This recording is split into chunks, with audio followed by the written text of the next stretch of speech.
What's up, everybody? This is the Jedi. Greetings to you all, wherever you're listening and watching from. Africa is a very, very serious subject for me. I am very passionate, very defensive, and very protective of Africa because I see the big picture. I understand that most of our people across the earth are not seeing the larger geopolitical, socio international implications of why Africa has not risen. In order to solve any problem, you have to know all of the parameters of what you're dealing with. We have to understand a basic foundational truth, and that is, number one, the white man is the devil on the earth and the perpetrator of all evil, strife, division, illiteracy, infiltration, war, famine, anything you're going to name, it flows from white people. Everybody else is just reacting to their vomit. Now, let me pause for a moment. If what I've just said thus far does not have some ring of truth to it for you, you are part of the problem. And you have work to do. Because you see, we can't have any dissension on this matter. We must all agree. A chain is only as strong as its weakest link. So you can't be a weak link.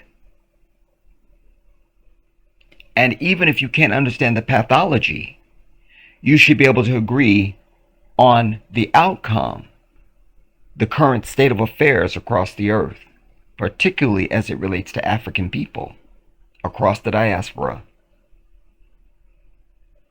We must agree. If we're going to discuss mathematics, we say, we've got to come up with an equation to set our fiscal budget and our fiscal projections for 15 years into the future for our company. Well, we all have to agree that we're going to use mathematics and that mathematics is a real thing. If we can't agree on that, we can't begin to attack the problem. We can't make these projections because we've got some idiot sitting in the corner who doesn't agree and doesn't even know why they don't agree. Or because some dogma and fiction and indoctrination that has been used and has overtaken you. So we have to agree on this foundational principle. And so even if you don't know, then admit that you don't know. And then get about the business of observation and study so that you join us in this truth. So that's number one. And so when you begin to accept that principle that I opened up with, then you are now eligible to receive the rest of the equation. And that is the attributes of this devil. They are loathing. They are jealous. They are fragile. They are selfish. They are evil. They are godless. They are without spirituality and morality. You must understand that. I'm not here to make dramatic statements. just for effect. I'm here to proclaim the truth and to offer a diagnosis based on truth and information and fact that can liberate us out of our current state of affairs. So it is from that understanding that I make the proclamation that I'm making in this video. And that is that in order to come to a place where Africa rises and has the prestige and the development that it deserves and should already have, it's going to have nuclear capability to defend itself from this white devil. No one else is seething and loathing and harboring jealousy over Africa. There's no Latinos or Spanish or whatever they're calling themselves now, whatever is correct. There's no one of that class.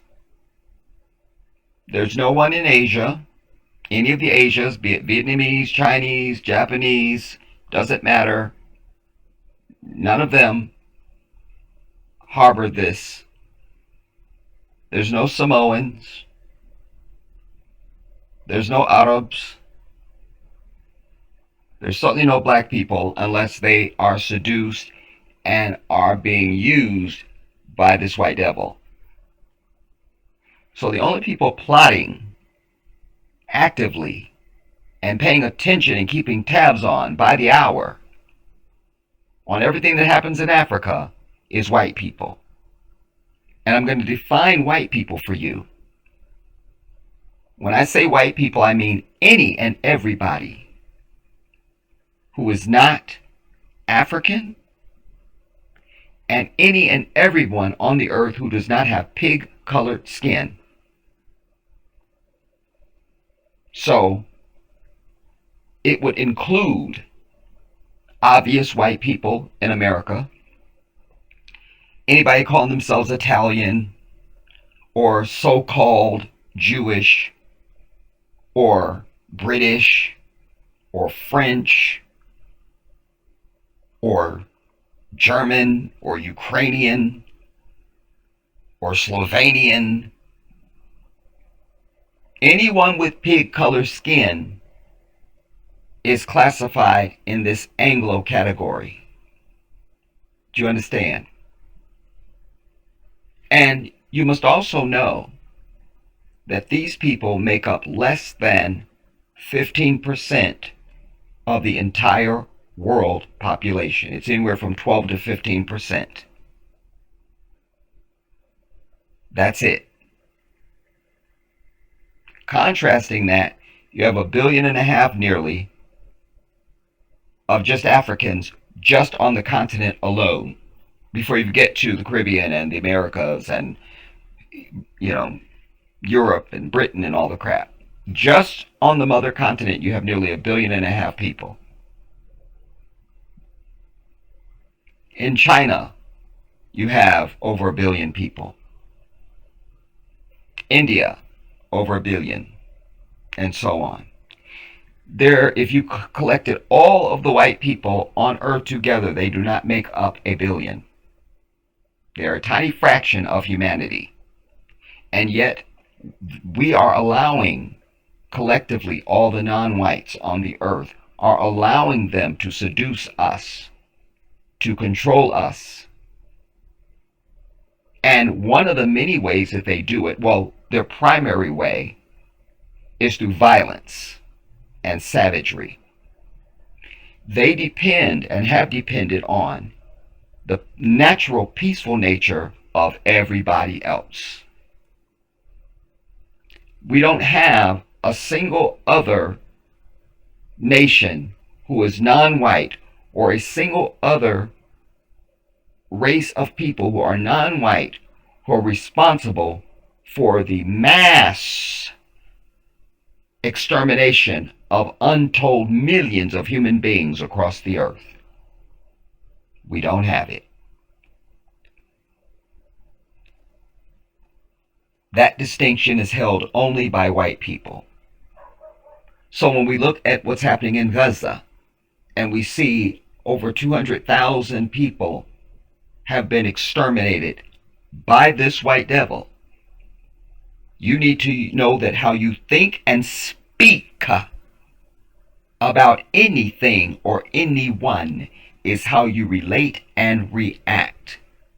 So that as an African person, if you see the people in so-called Israel, I call it the land theft heist, if you are seeing them as Israeli or Jewish or some other classification, and that you think that the people in the United States are different than them, the people in Germany are different than them, the people in France are different, you've already made a mistake. I'm telling you, not suggesting to you, I'm telling you, you're looking at the same white devil, the same one. And it's important that you have this oneness of identification of these people so that you have the proper reaction. Because one of the ways they confuse the masses is giving you this idea that the one who proclaims they're Irish is a different type of person or a different something. And the person saying they're Jewish is something else. And the one from France is something else. And the British is something else. And the Ukrainian is something else. And the one in the US is something else. They're all the same. They are one.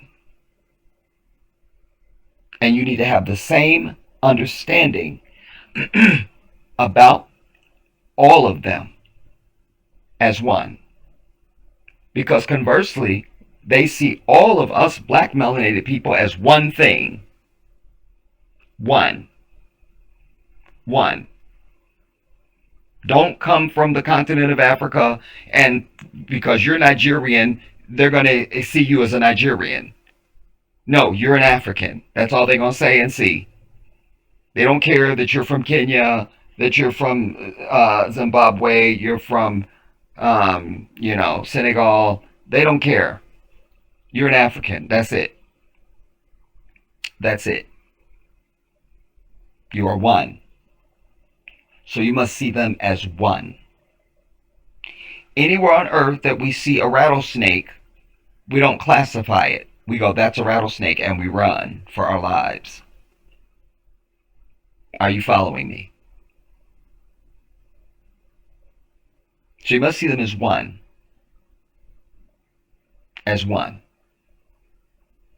And what they all have in common with one another, no matter what their geographic location, is they all agree on the suppression of everybody else, particularly the Africans. Particularly. Here in my own nation, immigrants can come here and thrive and have their own groups and political leanings and things like this, and they'll keep tabs, but they give them more leeway. But they're definitely paying attention to the blacks. Definitely. Definitely.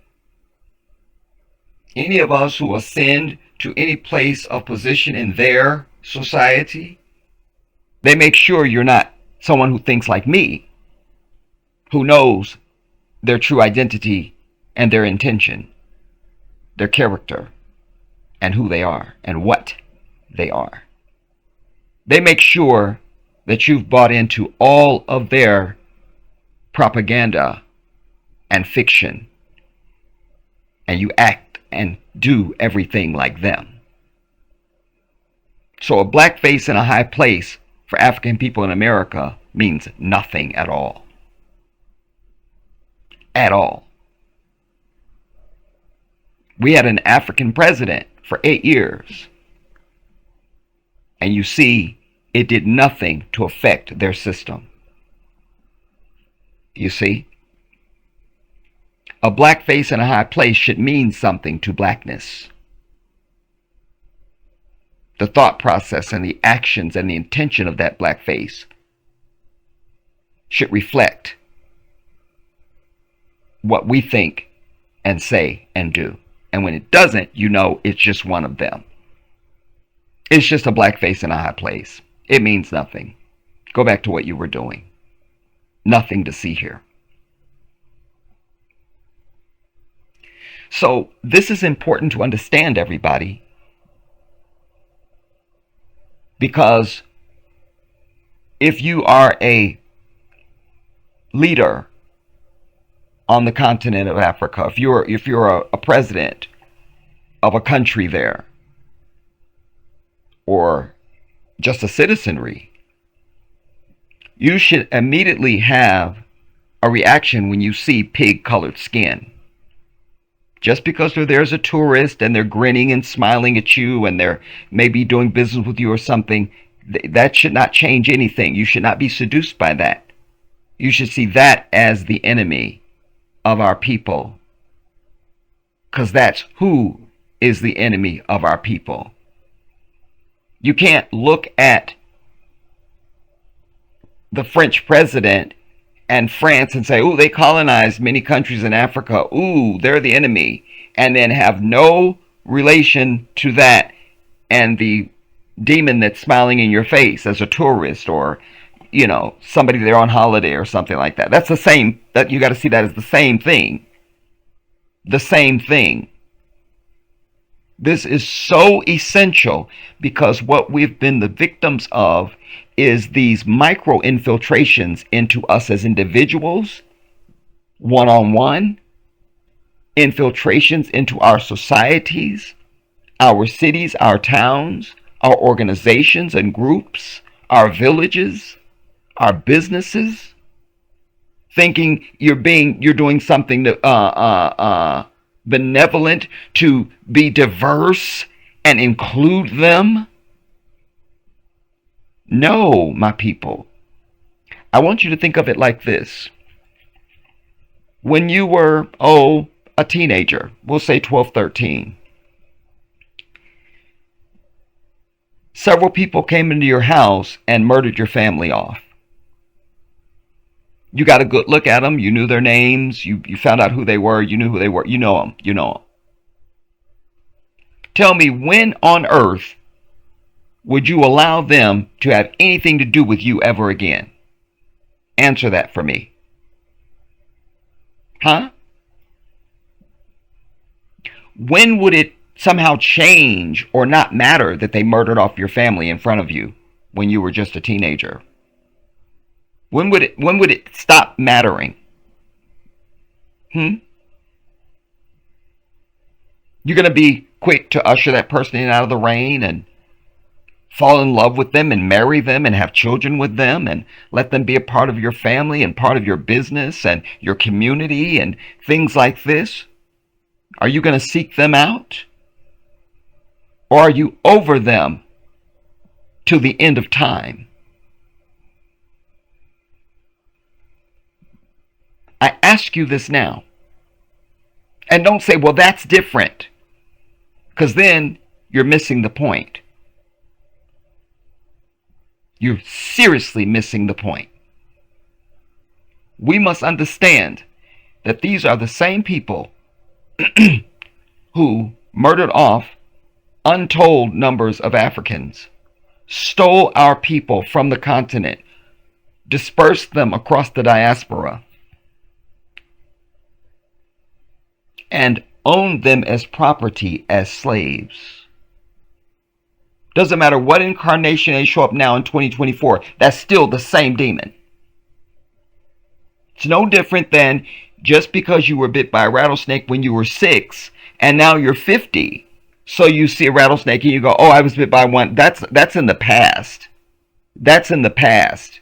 It changed. And suddenly you're in the ICU and they're trying to save your life at 50 because you were bitten by a rattlesnake. Huh? Stay with me and listen carefully. These are the same people who dropped the nuclear bomb on Nagasaki and on Hiroshima. 2 separate acts of vicious evil. and violence. This is the same people who arrived in the Americas and murdered off the native people with smallpox and disease and murder. This is the same people who colonized and cut up Africa into 52 countries. It's the same devil. It's the same one.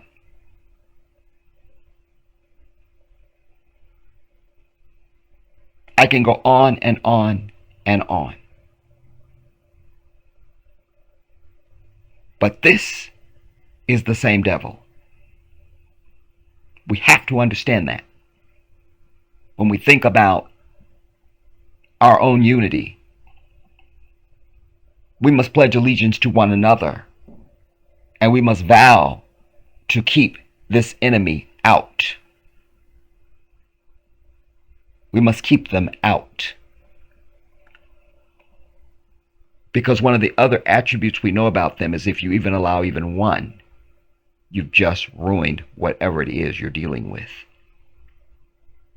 Even one. I give the analogy of having a glass of milk. One fly lands in your milk. It's ruined, right? You're going to throw it out. Nobody says, no, it's just the one. I'll wait till, as long as I don't have like 10 or 15, it should be okay. You get one fly in your milk and you throw it out because it's ruined. And that's just a harmless housefly. So how are you allowing one demon with all of the history and current articulation of nefarious evil and reputation? Why are you allowing even one? I ask you this now. Why? Why?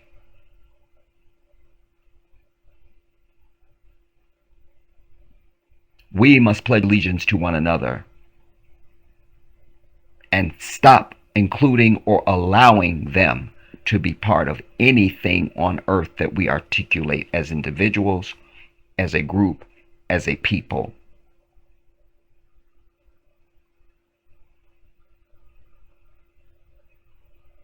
You never ever gonna rid your house of roach infestation if you're going to still allow 2 or 3 roaches to run around. You got to get rid of all of them. You can't have no roaches in your house. They all got to go. All of them.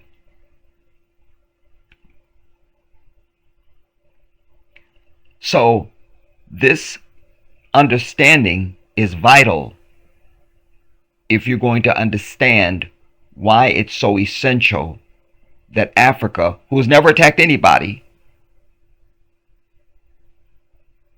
if Africa is ever going to rise, have its independence, its wealth, and its prestige and respect across the earth. I am sick and tired of seeing any country in Africa being called the poorest country on earth. I'm sick and tired of it. Sick and tired of it. It's like saying, you, the individual, you come from a royal family worth billions. You're worth billions. But you've got an uncle who has changed documents and hidden your wealth from you. You see him every day. He grins in your face, tells you he loves you, looks after you, and sees you walking around in shoes that have no soles on them, tattered clothes. You smell like a sewer. You've got no running water. You're slim and nearly skeletal because you barely have enough to eat and you're living in squalor. But he's telling you But he never tells you that he has held the knowledge from you that you're worth billions. You have no idea. Meanwhile, he's living high off the hog. He's got palaces in various locations, and he's got a suite at the Burj Khalifa, and there he is traveling first class on Emirates when he's not on his private jet, and on, and telling you you're not wealthy, that you're one of the poorest people on earth, until you find out that he's been lying to you. And you find out that you come from a royal family and that you're worth billions.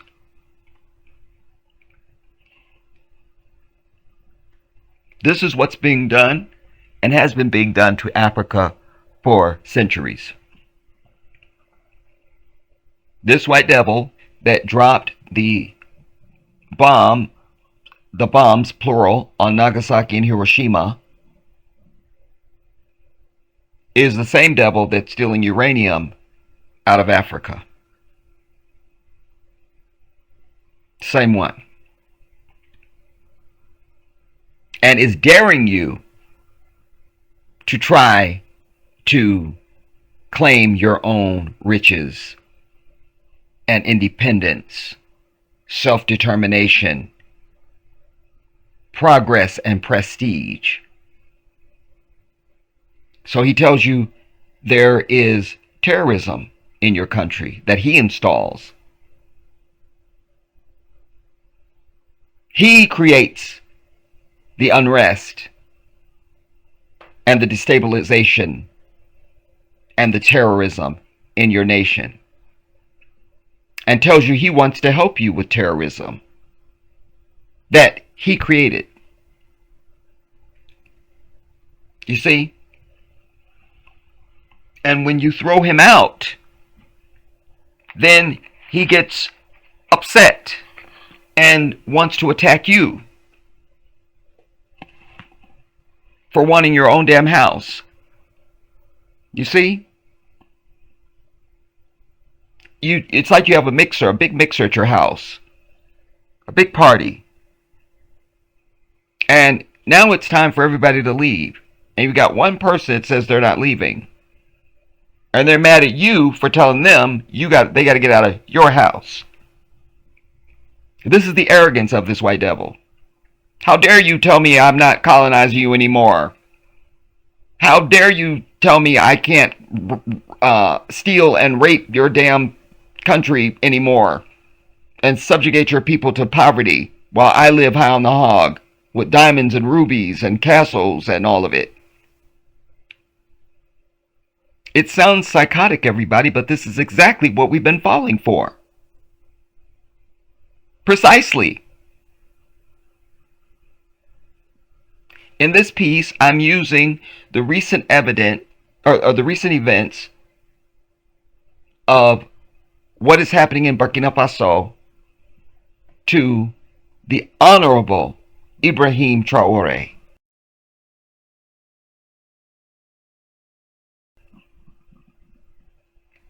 To illustrate to you these foundational principles. Because the story of Africa's rising is tied up in just this one event. Just this one. Just this one. Now, first let me show you what's happened lately in Burkina Faso.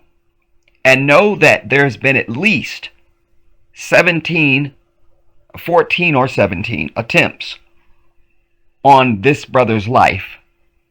He has the distinction of being the youngest president or leader on planet Earth, of any nation, of anything.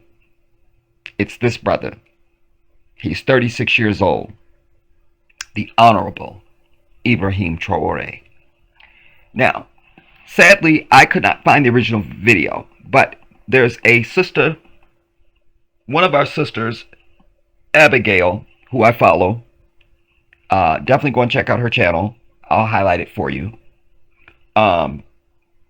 Played the piece, and I want to play this report of what went on recently in Burkina Faso. This is Abigail, Lucy Mary, our beautiful, stunning sister. And a little side note on her too, everybody. This queen, wow. Every video of hers I've seen, she has a different outfit. The one more extraordinary than the one before it. She's really something. Again, I don't know what country she's in. She may have alluded to it in a piece, in some of her videos I've watched, but I was probably just so stunned by her beauty that I didn't hear it. Wow. Wow. And shout out to all of the queens on the mother continent, especially. Black women everywhere, but particularly now I'm speaking about just our sisters on the continent. You are second to none. But I digress. Now, see this report now of what went on in Burkina Faso. In a recent high-stakes operation, Burkina Faso's defense and security forces uncovered and thwarted a destabilization plot valued at an astonishing 5 billion CFA francs. The scheme, designed to create chaos and undermine the government, involved paying soldiers an enormous sum in exchange for actions aimed at destabilizing the country. However, loyal troops strategically played along with the conspirators' plan, gathering evidence and waiting for the opportune moment to apprehend him. Yesterday, security forces finally cornered the suspect, catching him with suitcases packed with banknotes. This episode resembles a scene from a suspenseful thriller, but in reality, speaks volumes about the persistent threats that President Ibrahim Traoré faces in his mission to restore stability to Burkina Faso. The attempted bribe is far from the first destabilization effort directed at Ibrahim Traoré's administration. Since coming to power, Traoré has been the target of numerous coups and conspiracies, orchestrated by those with dark motives to disrupt the nation's progress. These plots aim to create instability, as certain elements within and outside Burkina Faso view Traoré's reforms as a direct threat to their interests. The scale of these plots, and the high-profile attempt thwarted yesterday, reveal the determination of Traoré's enemies and the lengths to which they are willing to go to eliminate him. From large-scale bribery to assassination attempts, Ibrahim Traoré has narrowly evaded repeated assaults on his life, thanks in large part to loyalists within the defense and security forces who have remained steadfast in their commitment to his vision. This latest incident is a striking example of how nefarious forces attempt to influence soldiers with promises of massive financial rewards. In this case, the plotters' plan was to mobilize soldiers against Ibrahim Traoré in exchange for billions of CFA francs, a staggering amount that underscores the seriousness of the destabilization efforts. Fortunately, the soldiers, acting on orders from higher command, accepted the deal only as part of a well-coordinated trap. Their loyalty to Ibrahim Traoré and Burkina Faso's future was never in question. When the time came, the suspect was apprehended, exposing the depth of the conspiracy. This arrest, along with the seizure of the funds, would allow the government to trace the money's origins and unmask those behind the plot to overthrow Traoré's administration. President Ibrahim Traoré has been unyielding in his commitment to safeguard Burkina Faso against such subversive forces. Since taking office, he has implemented sweeping reforms aimed at strengthening the nation's security and restoring order in regions previously afflicted by insurgency. Yet his assertive approach has made him a target of frequent coup attempts. Numerous factions, both domestic and foreign, have viewed Traoré's leadership as a threat to the old order and are increasingly desperate to halt his progress by any means necessary. These factions use financial incentive to recruit allies in their bid to depose Ibrahim Traoré, further highlighting the scale of resistance he faces. The intercepted plot also highlights a crucial aspect of Traoré's strategy. building a robust and loyal defense force that prioritizes the nation's welfare above all else. Ibrahim Traore understands the critical role of his soldiers in defending against not only external enemies, but also internal threats from those who would exploit instability for their own gain. Now, just so we understand, before Ibrahim Traore came to power, for centuries, France particularly has had a stronghold over Burkina Faso, and there's 13 other countries that just France alone has colonized and had sway over.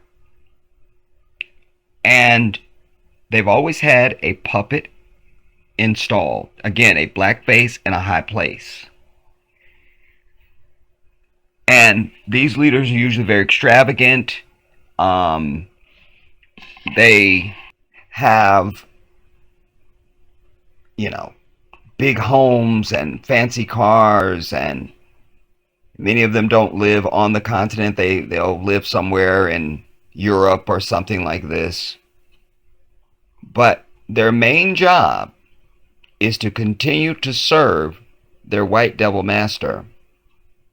Don't change the status quo. Keep your people in poverty and give us those precious minerals that come out of your ground so that we can be wealthy and rich. Well, Ibrahim had had enough. Had enough. And he was already a well-respected captain in the military. And with some of his cohorts, they took the country. They ousted the puppet bastard that was being used. And to show you the boldness of this white devil, they then called ECOWAS, which is a quasi-United Nations of black African states, and said, go and attack your brother who has dared to remove our puppet and is interfering with us stealing the resources of that country. And they were ready to do it. This is what we're dealing with, my people. We're the only people on the earth who can be picked off to do the bidding of our enemy. We're the only people. I don't know of another example I could give you of another race of people who you can pick one of them to sell their people out on mass scale. If you know of some, please put it in the comments. I'm happy to be educated, and I'm always willing to be wrong. Always. So if you've got it, let's have it. But you can show a Negro some flashy object and they do the bidding of this white devil. Our whole history is riddled with it, and current day. All of it. Defending Massa. I'm sick and tired of it.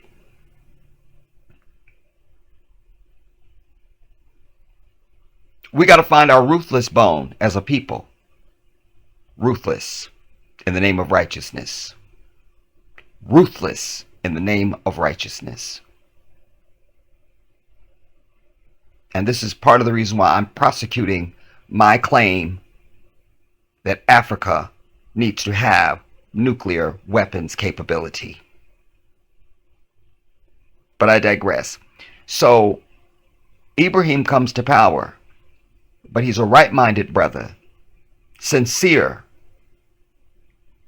Whereas they have all the other leaders are in their fancy suits, and there they are in their motorcades with their fancy Mercedes and Maybachs and all of it. He's in a military jeep with his people. When they had the Russia-Africa summit, here they all come in their best everything. sellout ass bitches. And this brother showed up in exactly what you see him wearing there. He also refuses to take a presidential salary. He says, I'll only take the salary of a soldier. That's it. And whereas the rest of them usually get Toyota Land Cruisers and Toyota SUVs and all these fancy Toyotas, he won't even do it. He won't do it. He is about the people and about his country. He threw out the French soldiers that were there. They always tell you we'll offer you protection and security when they're the ones providing exactly the opposite of protection and security. They're there to make sure that you're always fighting, that you're always distracted, that you're always in poverty, that you can never rise, and that their white ass can continue to get rich and be a welfare state off of you. We've got to put a violent end to this shit. Because that's the only thing they understand. That's the only thing they understand. And African people across the world have fallen for this formula. They depend on you to not have a violent response to violence.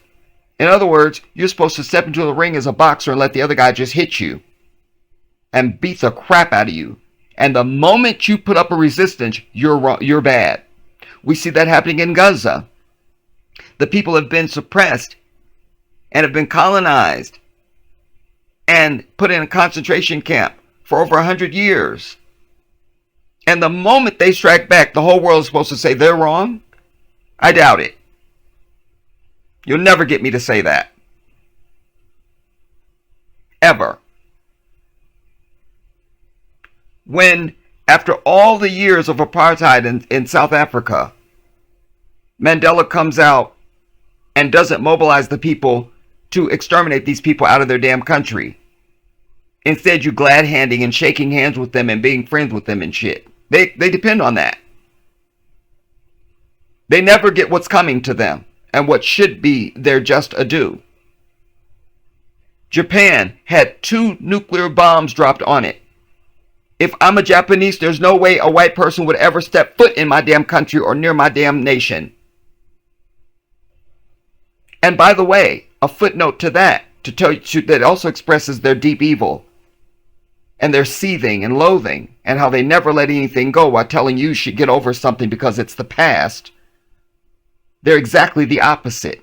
When Barack Obama was president of our nation and he made a trip to Japan, you know what white people in America were saying?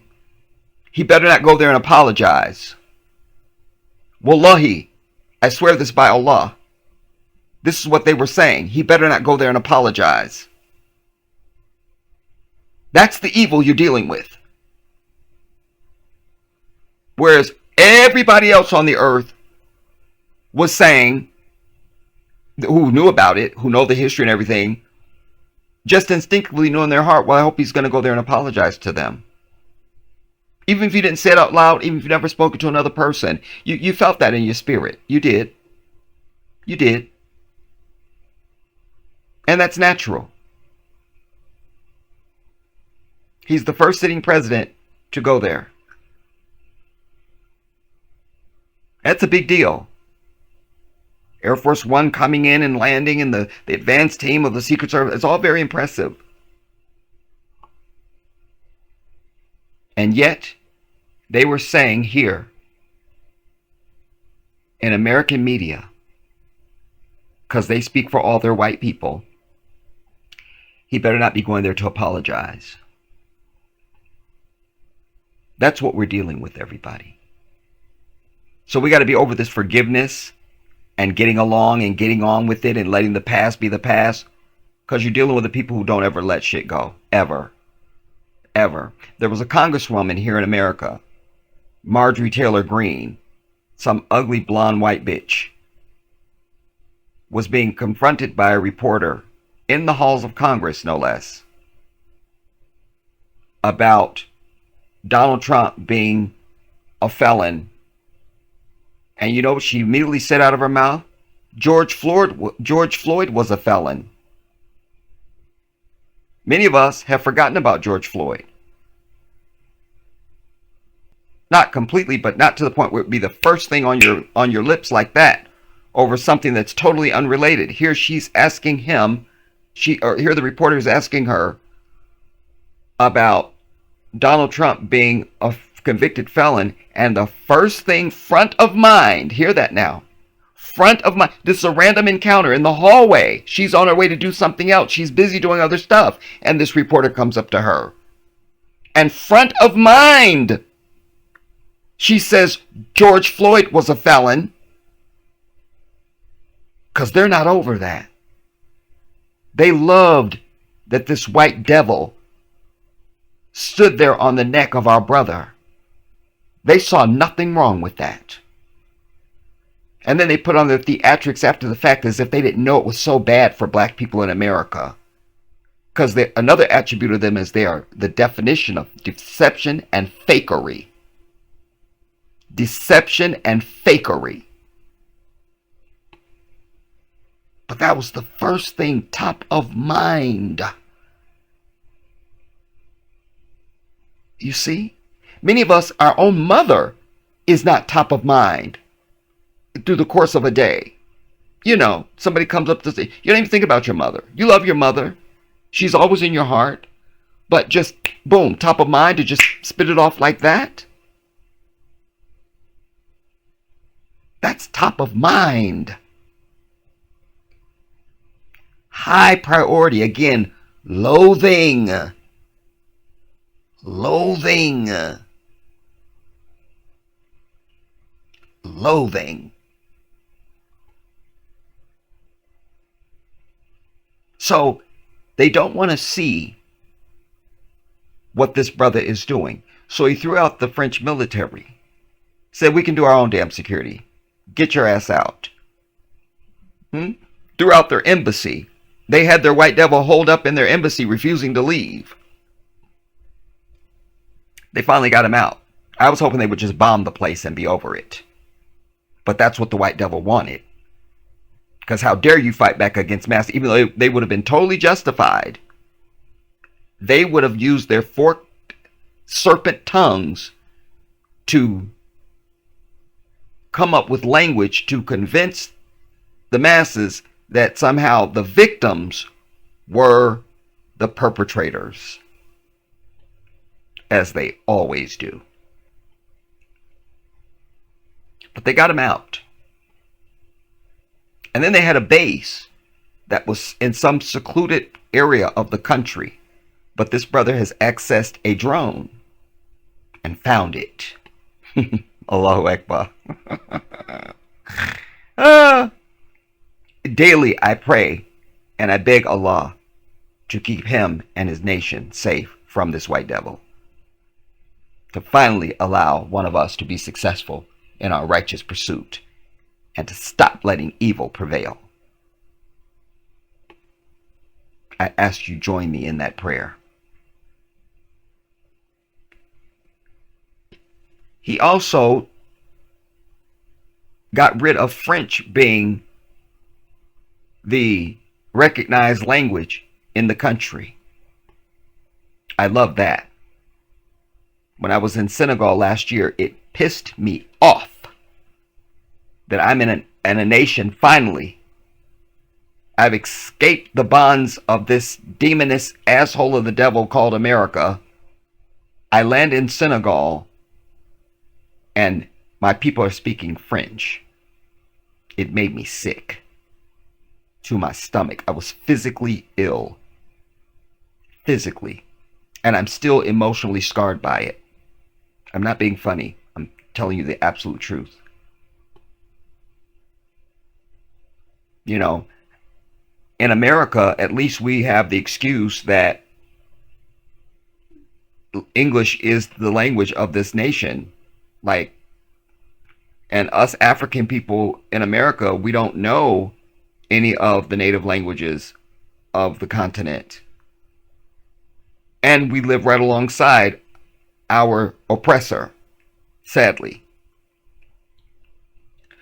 But here I'm in a whole African nation with just African people, and y'all speaking the language of somebody that don't even live there? They don't even live there. That's like that. Listen, I speak fluent Spanish. This is the same as if I go to Senegal and say Spanish is going to be the dominant language here in Senegal. But you have no Latino population at all. None at all, not even one. Not even one. And Spanish is going to be the national language. How much sense would that make? And they're still continuing to teach that vomit to their children in school. I just thought my people in Senegal, just for starters, there's other countries, but speaking specifically now of Senegal, they need to be on medication for that shit. For just being psychotic. Just for being psychotic. How the hell are you speaking French? And one more piece about Senegal. When I first landed, I'm in the airport. And they jammed me up because I dared to take a picture of something in the airport. As if I had just committed an international terrorist act or something. This fucker had me in the office. And he claimed he didn't speak any English. So I'm to believe you're head of security over an international airport. And you don't speak English, my nigga? Really? He should have just fell dead where he stood. I'm over it.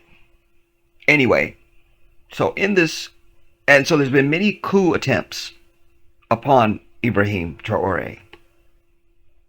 And because this white devil has decided that your country belongs to them, they could flatten France tomorrow.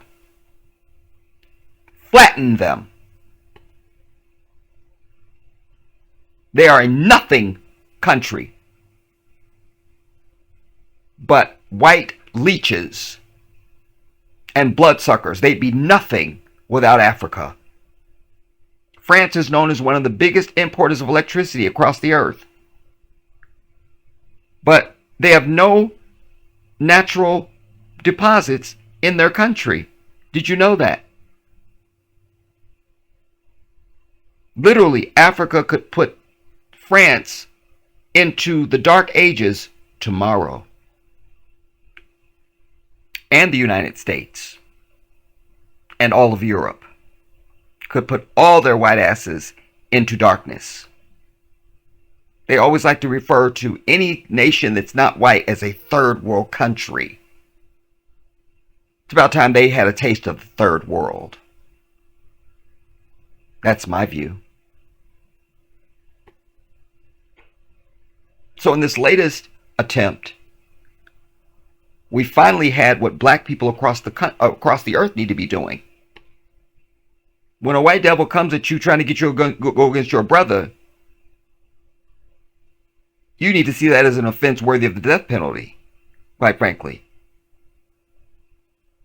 So in this case, the white devil sent an operative to some of the soldiers to try to seduce them into joining them in their nefarious act to cause chaos in the country and to make way to overthrow our brother. Well, they took their money. Allahu Akbar. They took their coins and then turned on them. Exposed them. But most importantly, they kept their loyalty and their unity to their people. That's what matters, everybody. There's a billion stories of where our people could have done what we needed to do and what was righteously ours, but for the fact that one of us was seduced by this demon. You got to have a whole new outlook on what you're dealing with when you see even one of these people. Even one. In Cote d'Ivoire and Ghana, they're responsible for the highest grade of not only just the highest grade of cocoa, but 75 to 80% of the world's cocoa. How is it that Swiss is known as the best chocolate and is synonymous with chocolate? Every fucking piece of chocolate on this fucking earth should be synonymous with Africa. Why isn't it? Because you have a weak bitch in Cote d'Ivoire and you have a weak bitch in Ghana. Instead of setting up manufacturing and processing your own raw goods, you sell it off. When I hear any African leader stand up and talk about they're looking for a loan from this country, they're looking for help, financial investment, I'm like, what the fuck are you doing? That's like I drive a Maserati and I'm asking you for gas money. You'd be like, but you drive a Maserati. What are you talking about gas money? What are you saying? You own a Maserati and you own an oil refinery company that produces gas. So why are you asking me for gas? I'm not understanding. This is what Africa does. That's how psychotic the leaders are. That's how psychotic they are. Now, I want to go to another segment of this. But it's important to show you in real time what is happening in just Burkina Faso alone. And know this, Burkina Faso, Mali, and Niger have unified as brothers. They've unified their countries. They've signed agreements to protect each other. You fuck with one, you mess with all of them. They're not playing. They're willing to die for what they believe in. And that's where we all got to get to. You got to be willing to die. Do you understand? You got to be willing to kill and to die. Because this white devil is happy to kill. He don't like a lot of dying though. You see. So when he comes up against a enemy who's not willing to die, he thinks twice. When you have no problem dying, you're not afraid to die, you're 20 times more dangerous than the man who is afraid of dying. 20 times. So, they've all joined together. They've even signed an agreement for a visa for their countries. They are going to be coming with their own currency. And the more and more that African nations do this currency thing, particularly, you're going to really shut down America and France and everybody else with their other bullshit ass currency that's not backed up by anything other than their violence. That's it. America don't have shit but bullying. That's all they are. It's not the greatest nation on earth. It's the biggest thief on earth, the biggest liar, the biggest murderer on earth is America. It's the headquarters of white evil. You see? That's why they agree so much and support Israel no matter what.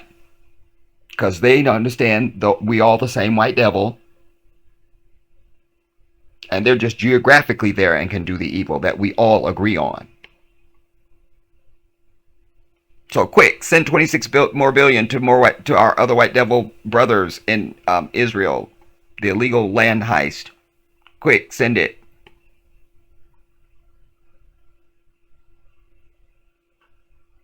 And they also involved Russia.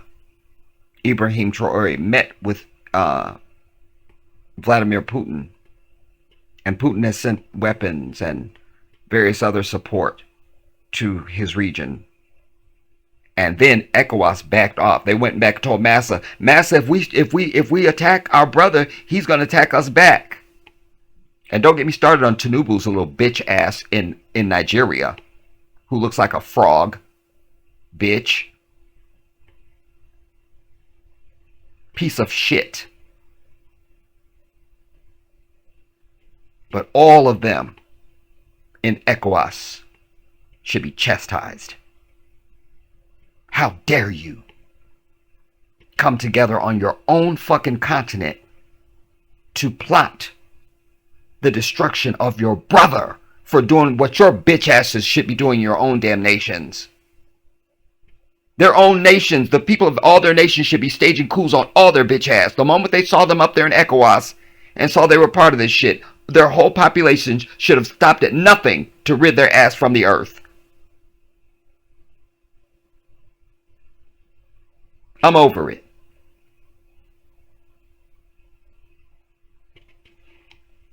Now, see this, because even though it's from the mouth of a demon, we accept truth no matter what the source. No matter what the source. We accept the truth. That doesn't mean you have to adopt the source. You just adopt the truth. You understand? Now, sadly, I don't know the context of this. I couldn't get a real lead on the original video. I don't know where this is at. I don't know who this guy is. It just says activist Jackson Hinkle advises African leaders like Traore to get nukes to defend or to defeat imperialists. And that's why this is so important to our peace here, because this is a white devil saying the only way you're going to defeat white devils is you're going to have nuclear power. You see? So, now, hear this.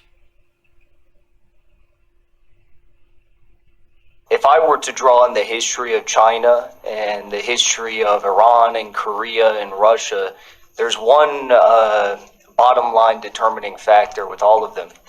And that's that before their revolutions, before they commanded respect, the situation in each one of those countries was not great. Whether it was being indebted to Western banksters, whether it was a series of illegal coups or regime change operations or assassinations, these countries did not command respect on the global stage to the Western imperialists.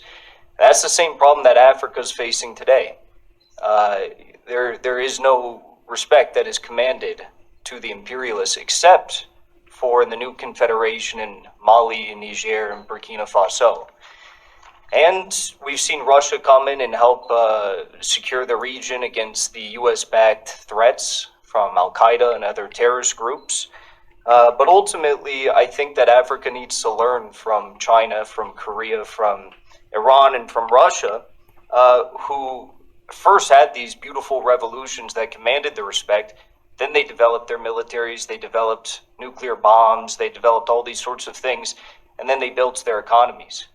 We're sitting here and we're talking about being in the United Nations, having a rotating seat in the United Nations Security Council. We're talking about the economic plans of Africa in the future, new currencies, African Union. All of that doesn't mean a whole lot if the West is going to come in and trample all over you. What good is a seat at the United Nations if they're not going to listen to you? The United States has to listen to China. They have to listen to Russia because China and Russia have a bunch of nuclear bombs that are already pointed at every Western city. Now, of course, I support Africa having nuclear bombs. I understand we're far away from that, and maybe it's a bit controversial to say that. But what I think we also need to understand is that Africans are dealing with the same issues that the American citizens are dealing with under our own regime. Americans are dealing with fraudulent elections. We're dealing with censorship. We're dealing with the monopoly of land and private capital. And until Americans and Africans are able to command respect, then there really is no future for either of our peoples. Ultimately, to sum up, I want to bring in the point of Ukraine as well, because Ukraine did something very interesting recently. Zelensky realizes that the front line in Ukraine is collapsing. The Russians are moving in. So what did he do? He threatened the ability for Ukraine to be able to develop nuclear bombs. He said Ukraine can develop a nuclear bomb in several weeks. And then everyone got very worried about that. I think the West needs to get very worried about the potential for Africa to assert its own sovereignty and command respect in the same way that we're seeing in the new Confederation states. but all across Africa. And maybe it only starts with one or two nations, but that's exactly what we saw with Iran and Syria. And now look at the United States proxy of Israel. Israel's collapsing because they understand that the strength of Iran and the strength of Syria with the backing of Russia is, it's completely incomparable to the strength of Israel, who would undoubtedly lose in a conventional war against these nations and their proxies all across the region. So I think the question of military power is extremely important, and it actually comes before the question of economic power or trade routes or currencies or any of these things. So I hope to see more bold leadership, even in the case of Niger.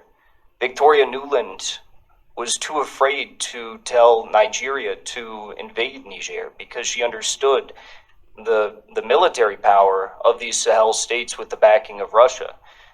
They wanted to do an ECOWAS invasion, and with the intervention of Russia and China and the military backing in the Sahel states, they understood in the United States that this was a no-go, that they couldn't do it. So I hope in my lifetime, I'll end here, that we'll see a nuclear Africa. We're already seeing Russia. Rosatom is talking about bringing nuclear reactors into Burkina Faso, but I hope one day it's nuclear bombs. Nuclear bombs. You see? It's like having, you're a thief and you're pillaging the neighborhood. But you get to that house that says beware of dog, and you see like 2 pit bulls and a Rottweiler sitting up there on the porch. You're going to go on and go past that house. That flat screen TV is not so important. Let's move along.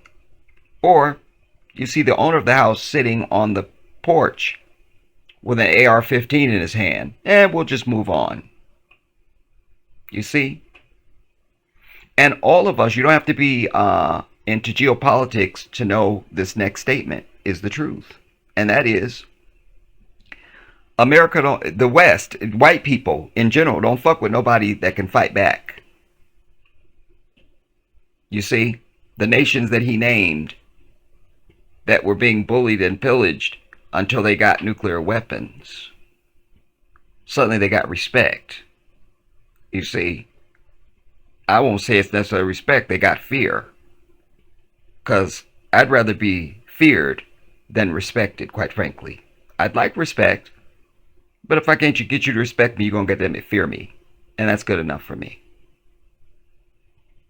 In America, we see the epidemic of white-ass devil police shooting down black people. That's only because we have not mass-armed and shot them back. And let that be the epidemic. You see? It's the only reason. And ironically, their claim is, I thought he had a gun. Wow. If only that were true. If only. So this is what Africa is going to need in order to strike fear into this demon and to give him pause when he wants to orchestrate coups and invasions and theft of the minerals and materials and things of this nature. We don't really care about a seat on the UN. Who cares? You know, who cares? Who cares? Doesn't really matter. Power is what matters. And Africa is not interested in doing any harm to anybody, but it needs to be interested in defending its own interest, its own ability to develop and to rise. Years ago, there was a big article that I saw where Dubai was touting its diamond industry and how fabulous it was.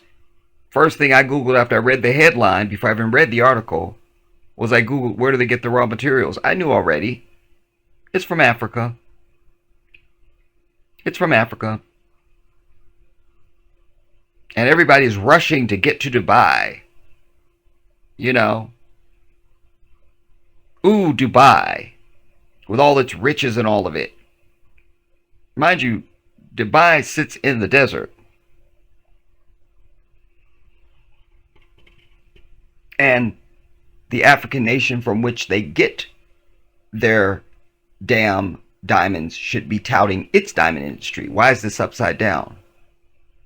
In Botswana, who produces the finest diamond, they got a 50-50 deal with De Beers. De Beers is known around the world. People only think of De Beers. They don't even think about Africa.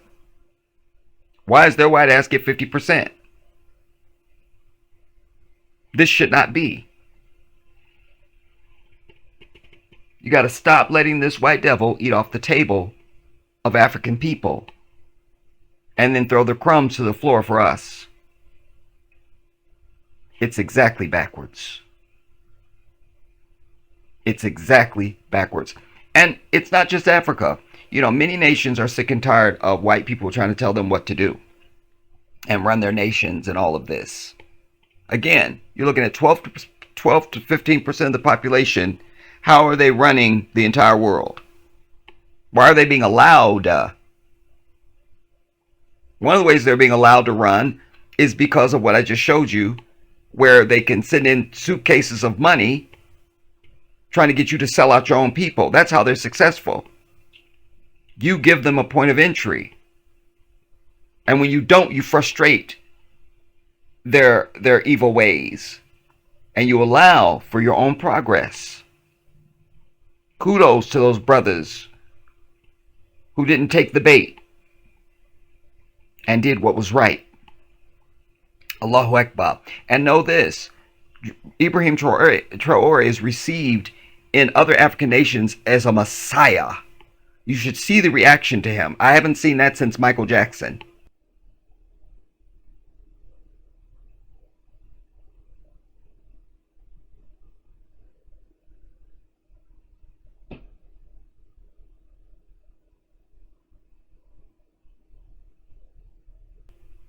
Just thousands of people just trying to get a glimpse of you as you go through the streets. And Rahimahullah for the brothers that are around him, that the military brothers that keep him protected. They look like they ready any second to pull the trigger. Like, don't approach, don't do it. And they've got to do that. They've got to do that. We look at Patrice Lumumba. We know what his demise was in the Congo. Everything that's involved in this translation to you right now and you receiving it is possible only because of the Congo. The mineral that comes out of the Congo. Without it, this would not be possible for us to be on all these devices.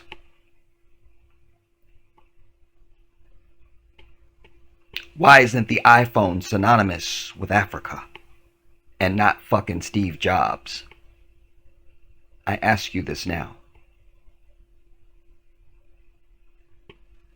Africa has the distinction of needing no one, yet everyone needs Africa. Everyone. You go to Starbucks, the best coffee on earth comes from Africa. Yet Africa is not known for coffee. Africa is not known for anything other than being poor. We got to change the narrative. And we got to start rooting out the traitors amongst us. Rooting them out and getting rid of them. Removing them. So the rest of us can make progress. This is essential. Africa should be the destination, not Dubai.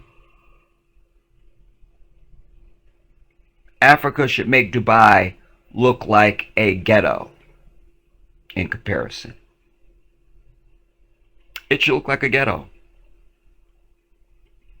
And ironically, so many Africans are running to Dubai to get jobs.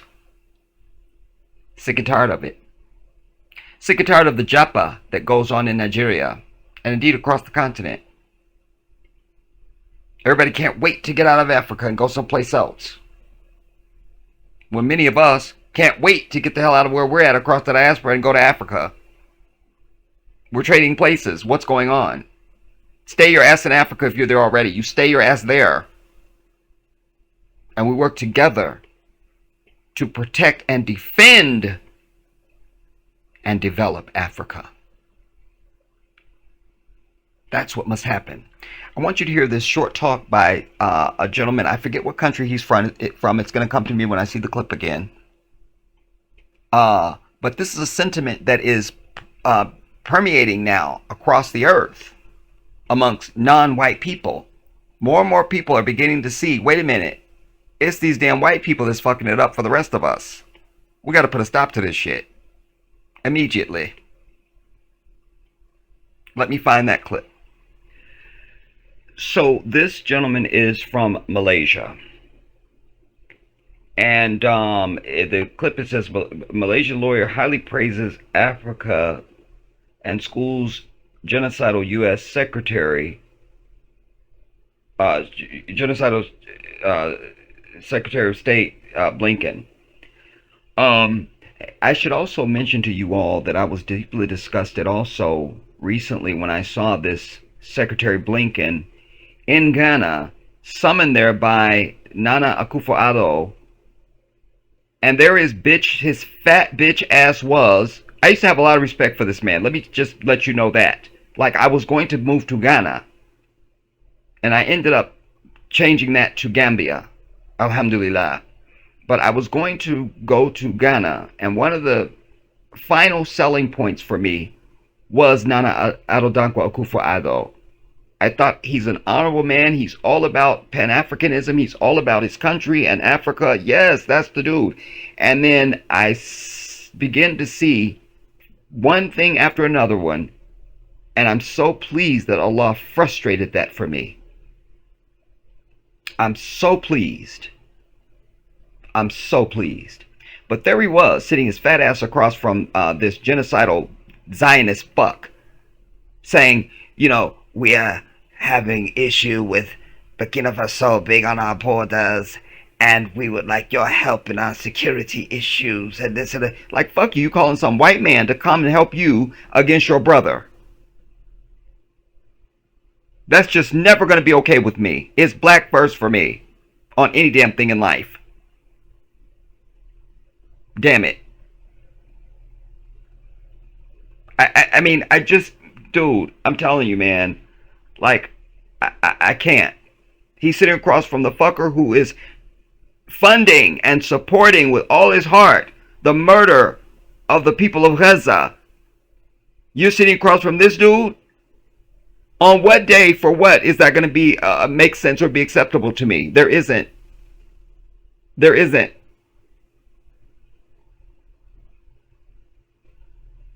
We got to get rid of those who betray us. They got to go. Now, hear this, and I'll probably cut in on this one just because his accent is so thick, and I just want to be sure that it's all communicated. So let's do this now. I want to start by arguing he says, in the case of America, that at this particular moment, the world is witnessing that the Western domination is continuously being challenged. You see what he's saying? At this moment, the Western domination is continuously being challenged. And Western just means white, everybody. That's why I said in my opening, it's important that you see them all as one.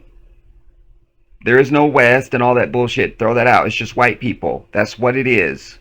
That's what it is. So think in those terms. Start again here. Seeing that the Western domination is continuously being challenged.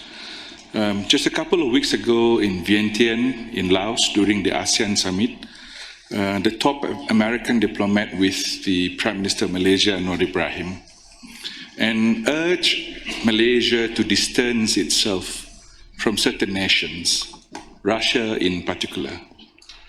Just so you understand, he said that there was an American diplomat that was there in Malaysia. Oh, damn it. Let's hear it again.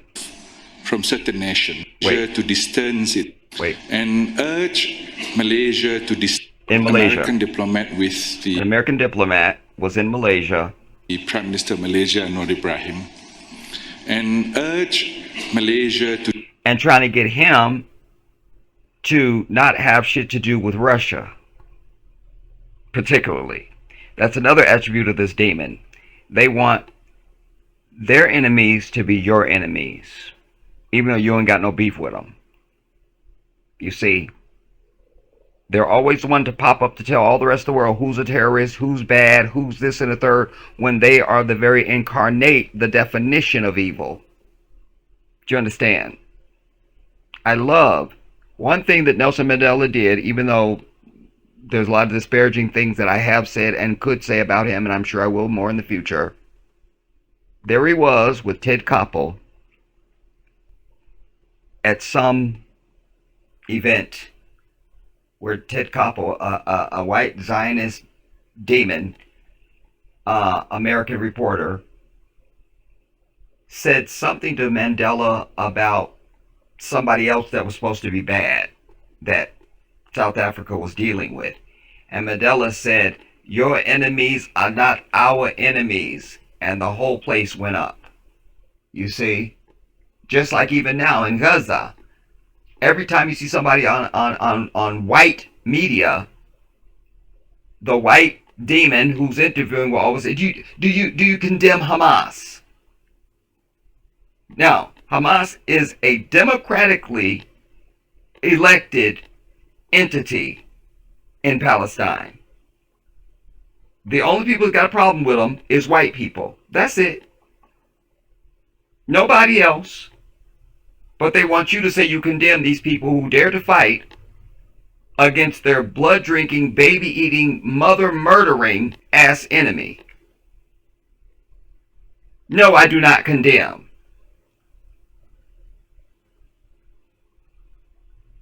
It's no different than any of the resistance groups that we had in America to forward the rights and freedoms of black African people in America.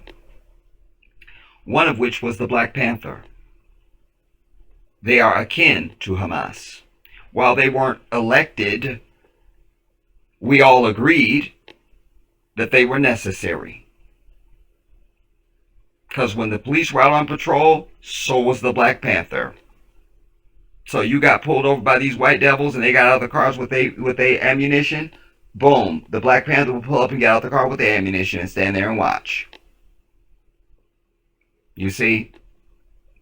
And like this serpent always does, he changed the laws. You see? But they were there in defense of their people.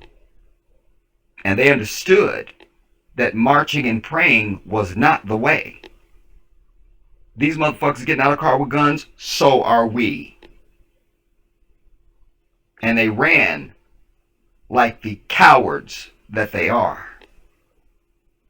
The fragile, pathetic, inferior coward that they are.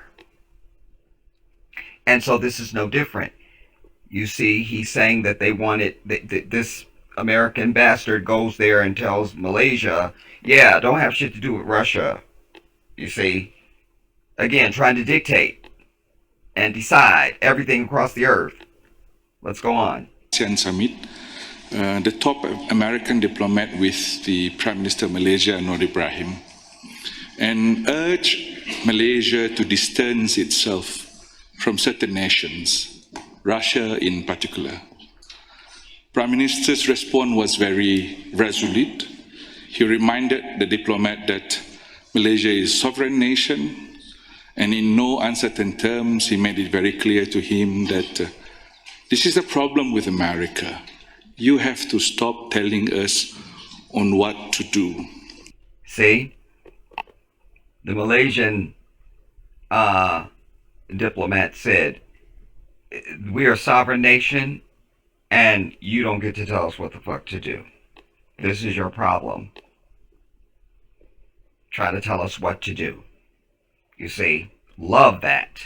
Nation, And in no uncertain terms, he made it very clear to him that this is a problem with America. You have to stop telling us on what to do. Moments like these are one of the many that reflects a profound shift in our world. In 2019, Gambia, on behalf of 57 OIC member countries, filed a case before the International Court of Justice against Myanmar for its failure to stop the atrocities towards the Rohingyas. You hear that? Gambia filed a case in the International Court for Myanmar to stop with its murder of the Rohingyas. Go on, he's going to say more. On behalf of 57 OIC member countries, Gambia filed it on behalf of, on behalf of 57 other nations. Go on. Filed a case before the International Court of Justice against Myanmar for its failure to stop the atrocities towards the Rohingyas. Now, this is Gambia, ladies and gentlemen. He says, now this is Gambia. This is a country with GDP per capita of only $844 US, standing up on behalf of the voiceless, not a Western superpower, not the so-called champions of human rights, but a small country determined to seek justice for others who had hesitated. More recently, we witnessed the initiative by South Africa. They brought a case against Israel for genocides in Palestine, in Gaza, before the International Court of Justice. The point he's making is that he's citing Gambia, he's citing South Africa. Like, these are not like countries holding themselves out there to be the example du jour of all things democracy and we defend humanity, like America and all the other fucking white ass countries and shit. He's like, these are just basic nations speaking up on behalf of the defenseless and those who are victims. That's his overarching point there. But let's go on. Hesitated. More recently, we witnessed the initiative by South Africa. They brought a case against Israel for genocides in Palestine, in Gaza, before the International Court of Justice. South Africa's stand in this particular case illustrates the rising moral courage that has been manifested by the world majority, a courage that refused to be silent. Now, by the world majority, he said. That's very important. Hear that. Refused to be silent.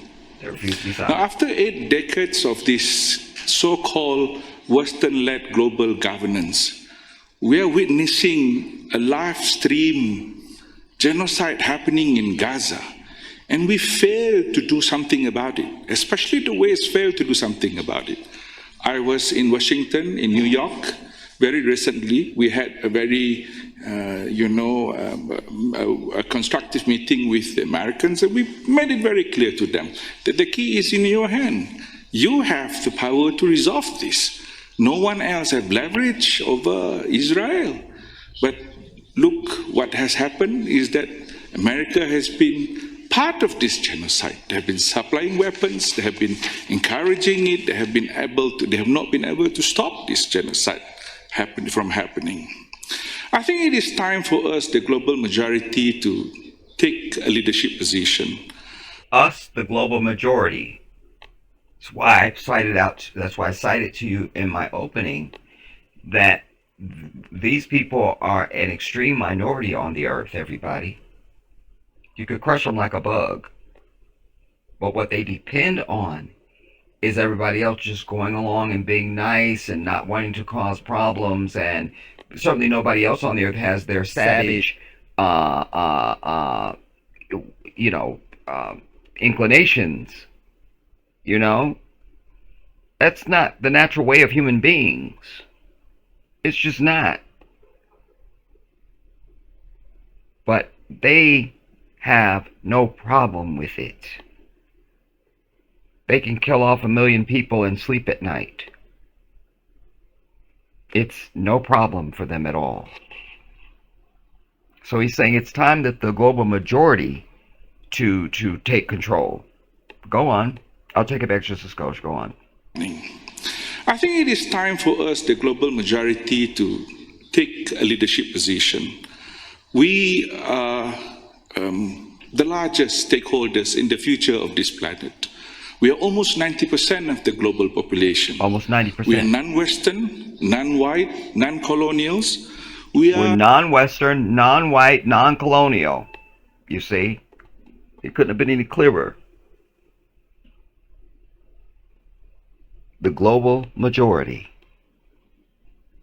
Again, you could shut these people out and make them all a welfare case. But they have the gall and the arrogance to act like everybody else is beneath them when it's actually them who need everybody else. It's disgusting. It's disgusting. The largest stakeholders in the future of this planet. We are almost 90% of the global population. We are non-Western, non-white, non-colonials. We are no longer the spectators of global events. Across Latin America, Africa, Asia, we are stepping forward. We are acting independently from the West in the ways that were once unthinkable, reclaiming our voice and our agency. Consider the Belt and Road Initiative that was mooted by China a couple of years ago. He said consider the Belt and Road Initiative that was proposed by China, just in case you didn't understand them. Consider the Belt and Road Initiative. Go on. Reclaiming our voice and our agency. Consider the Belt and Road Initiative that was mooted by China a couple of years ago. When China first mooted the idea, presented it to the global community, the most powerful country in the world launched a campaign to dissuade a country like Malaysia and many others not to participate. See? China proposed it, and who fucking got in the way, tried to get in the way? White people. Don't do it, said the demons. To dissuade a country like Malaysia and many others not to participate. But yet, 140 countries saw the future in this vision and chose to be part of it. And more recently, 124 countries voted in favor of the United Nations resolution demanding that Israel comply with it. 124 nations voted for a ceasefire, demanding that white-ass Israel stop killing people. Go on. I already told you about the Belt and Road Initiative, but yet 144 countries said, screw you, white devil, we're going to sign on with China for this. And they did, because they saw the benefit in it. And now he's juxtaposing that to the resolution by the United Nations Security Council for a ceasefire. And hear what he says. Resolution demanding that Israel comply with international law, cease its settlement activities, and withdraw from the occupied territory. The United States voted against it. Many of its Western allies abstained. See? The U.S. voted against it outright. And all the white devils who didn't vote against it, they abstained, which means they was just like, we don't got nothing to say. So they agree. You see? And as the quote goes, the hottest places in hell are reserved for those who in a time of moral crisis maintain their neutrality. Everybody else is for peace, but it goes to my claim that the only violent savage demons on earth is white people. Non-white people are not inclined to violence. It's not our way. It's just not our way, man. It's just not. It's just not our way. So here you have all these people being murdered off in Gaza, and the world is all the non-white world is saying stop this bullshit, and white people don't give a fuck at all. At all. Go on. The United States voted against it. Many of its Western allies abstained. They chose silence in the face of justice. They chose silence in the face of justice, he said.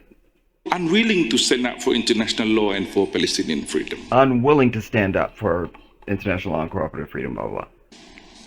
Now, given these dynamics, I think it's time for us to retire the term Global South. Which is what you always hear that when they're describing non-white nations, the Global South. Since the dawn of the Western-dominated order, we have been subjected to many labels. We used to be called underdeveloped, then they categorize us into the first world, second world, and third world country. This reflects the potentials, this failed to reflect the true potentials of a country like Malaysia, for example, a country like Indonesia, a country like Philippines, for example. How can you lump these ASEAN countries into just a term of Global South when we are one of the most energized economy globally, when we are providing leaderships in terms of growth, in terms of technological innovation, in terms of energy transition, in terms of even globalization, you know? I think it's time for us to abandon this categorization that no longer serves us. It is time that we embrace a new term. I do not know whether we should call ourselves a global majority, a world majority. That's what we should be called. He said, I don't know what we should call ourselves. I love it. You're like, fuck that Global South bullshit. Like, world majority. You understand? Serve us. It is time that we embrace a new term. I do not know whether we should call ourselves a global majority, a world majority, whatever, you know. I think this term the new term is very important to serve as a reminder to the Western world that we are not minority. Right. We do not want to be defined by the Western standards. We are a sovereign people. We are the center of our own lives. We are not Southern. We are not underdeveloped. We are not less civilized. And our values are not inferior to Western values. Amen. Now, please not be mistaken that this is not a rhetoric anti-West. We are not. Malaysia is a very friendly country. We have a policy of 1 million friends, enemies to none. But I think it is very important for the voice of the world majority to be respected and to be heard. Look at the recent events that is happening globally. That has amplified the voice of the world majority. In COP27 in 2022, the Barbados Prime Minister introduced the Bridgetown Initiative. He said Barbados, but he said the Barbados.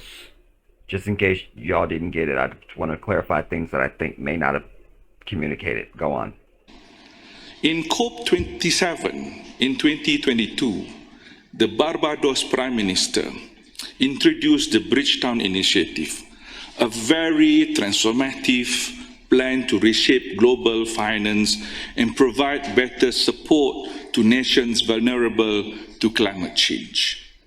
In September 2022, at the G20 summit, the African Union secured a permanent seat, amplifying the voice of a vast region often silent.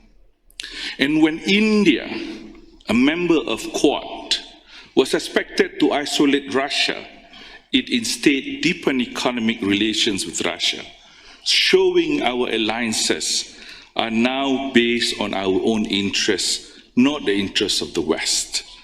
The Shanghai Cooperation Organization has continuously been invited by the chair of ASEAN and is regular in the ASEAN Summit.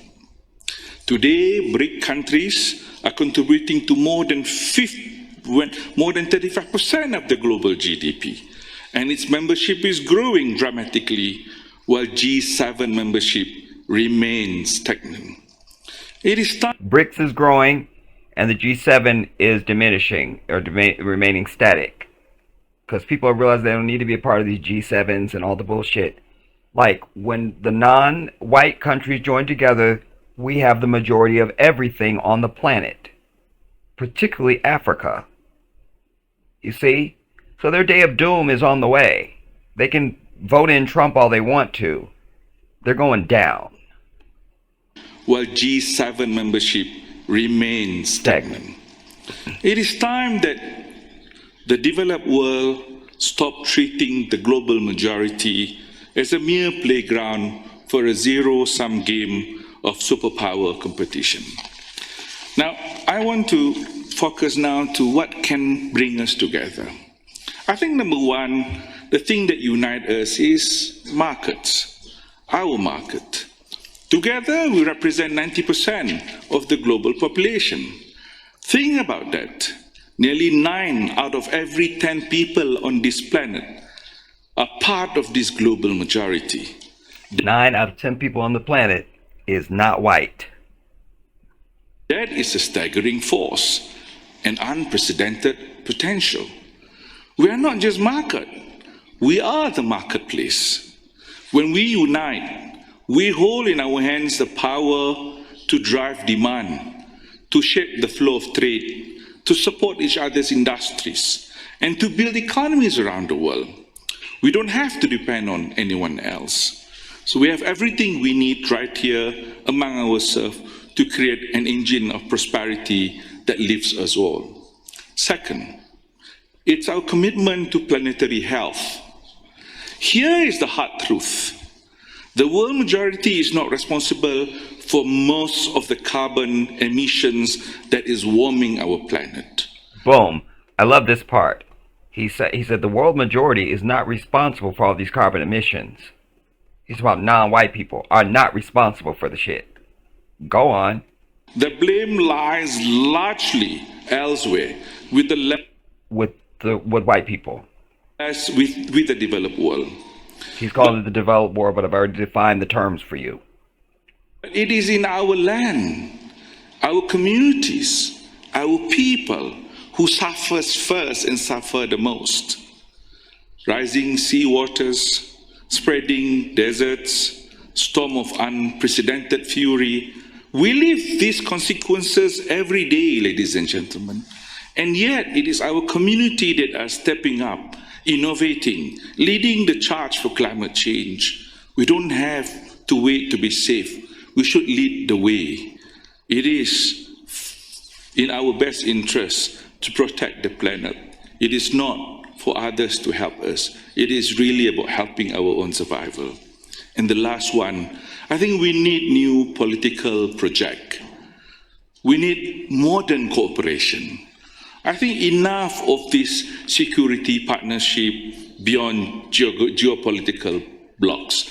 We need to look into how we can work together in new areas like artificial intelligence, for example. There is a huge gap between the developed and the developing worlds when it comes to artificial intelligence. But no one is actually helping the developing countries like Malaysia, for example, to develop our capacity when it comes to artificial intelligence. And part of that is because we're losing our great minds. Everybody wants to run to America and give them all the intelligence and all their talent. Stay your ass in Africa and sit down. Let's work together to probably build a platform for education and bring education using technology to the last, to the least, to the most destitute of the global population. Let's look at how we can actually empower women, how we can actually bring technology to empower new kind of entrepreneurships. I mean, this is the kind of projects that we should really focus, and this is more meaningful than continue to engage with ourselves with the rhetorics of global politics. And that was the end of his statements.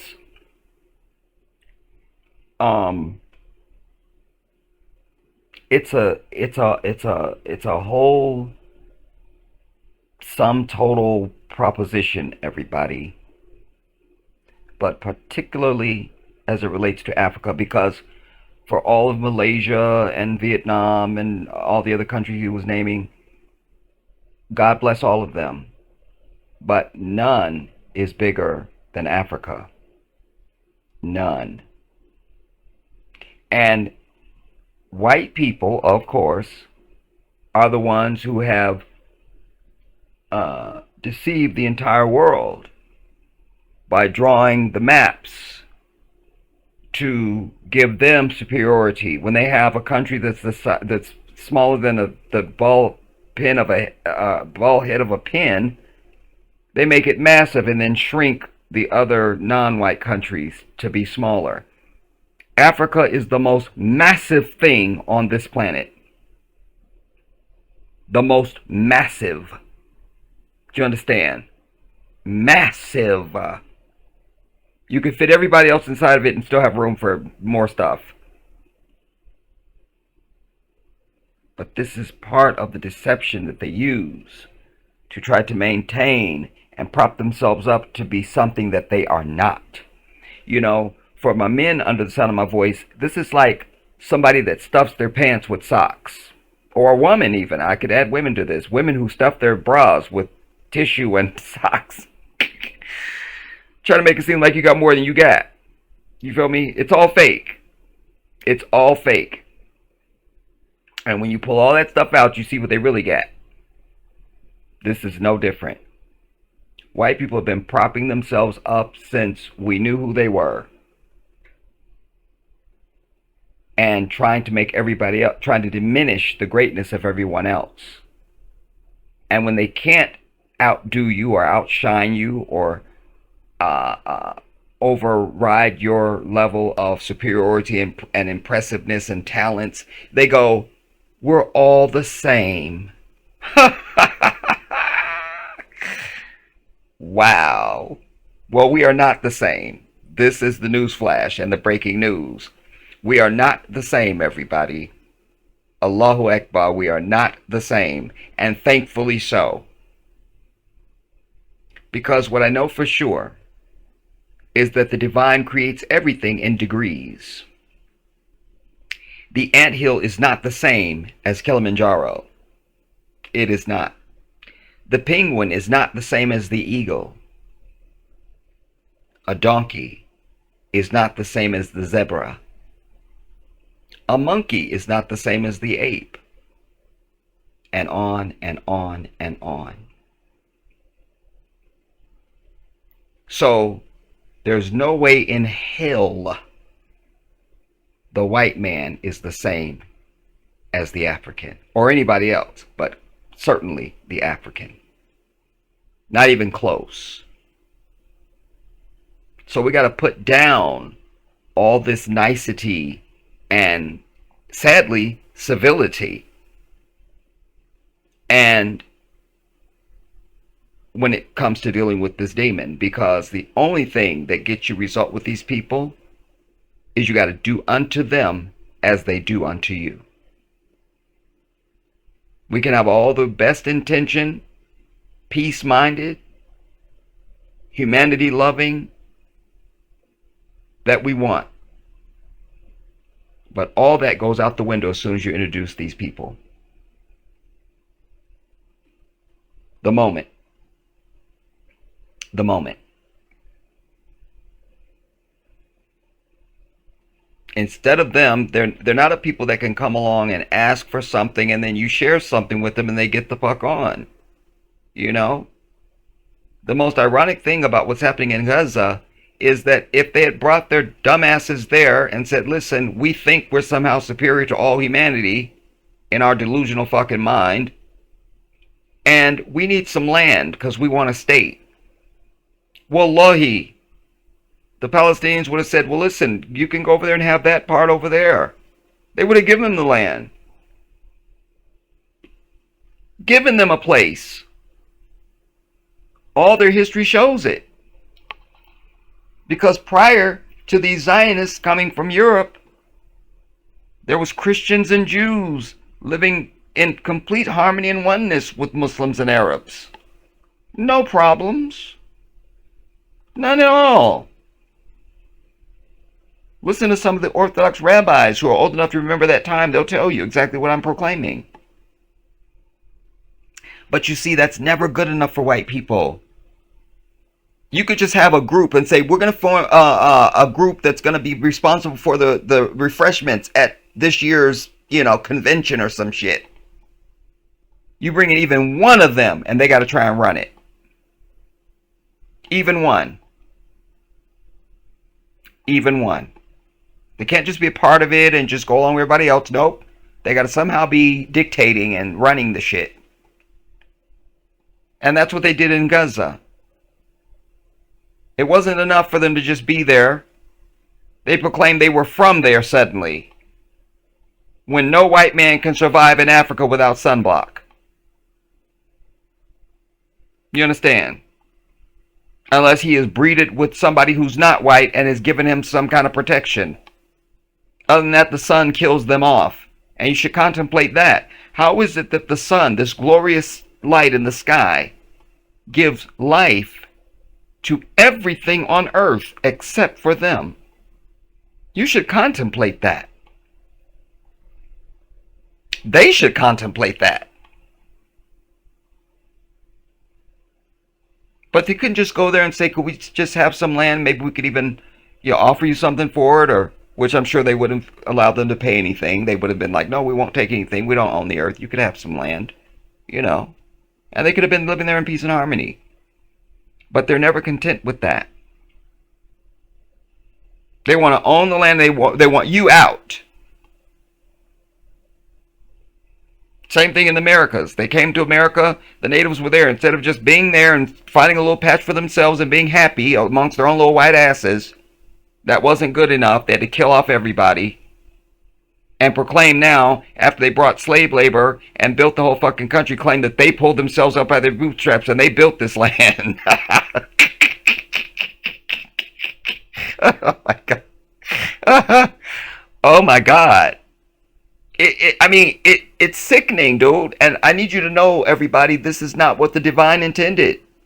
We're the ones we're waiting on. When we put up a resistance, the divine will be with us. The divine will be with us and we will be victorious because our intentions are pure and are born out of necessity and not desire. We take no pleasure, but they do. They do. They got no problem with it at all. At all.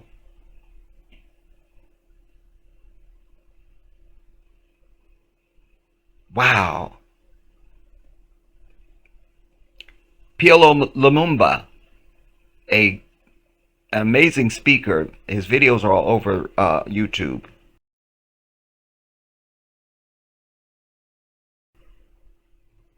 An African brother. I don't remember which country he's from. I think he's from Kenya. But he's a profound speaker and scholar. And even he has said, Africa needs nuclear weapons. Period.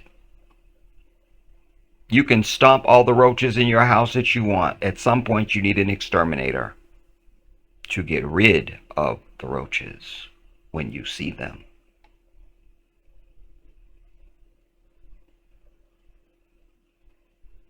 If Africa is ever going to be able to just be in peace before you get to developing and building and all that stuff, you got to be able to keep this white devil away from you. And they got to know, don't even approach. Because if they do, that'll be the last approach they make.